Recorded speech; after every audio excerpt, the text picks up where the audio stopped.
ಇದು ಸೋಮವಾರ ದಿನದ ಮಿನಿ ವ್ಲಾಗ್ ಆಗಿರುತ್ತೆ. ಇವತ್ತು ನಾನು ಮೈಸೂರಿಗೆ ಹೋಗಿದ್ದೆ. ಯಾಕಂತ ಹೇಳಿದ್ರೆ ನಾನು ಮೊದಲೇ ಹೇಳಿದೆ ಅಲ್ವಾ, ನಂದೊಂದೇನೋ ಪ್ರೊಸೀಜರ್ ಇದೆ, ಮೂಳೆ ಸ್ವಲ್ಪ ನೋವಾಗಿದೆ, ಅದನ್ನು ಮಾಡಿಸ್ಬೇಕಿತ್ತು, ಏನೋ ಟೆಸ್ಟ್ ಇತ್ತು, ಅದಕ್ಕೆ ಹೋಗಿದ್ದೆ.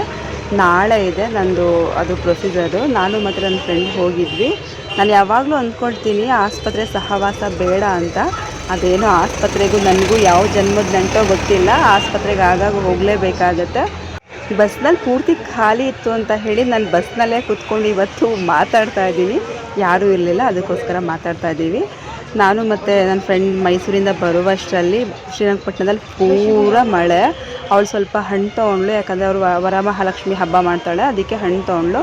ನಾನೇನು ಮಾಡ್ತಿರ್ಲಿಲ್ಲ ಅಲ್ವಾ, ಅದಕ್ಕೆ ತೊಗೊಳ್ಳಿಲ್ಲ. ಅವಳು ಬರೋವರೆಗೂ ಬಸ್ನಲ್ಲಿ ಕೂತಿದ್ದೀನಿ. ಬಸ್ ಪೂರ್ತಿ ಖಾಲಿ ಇದೆ.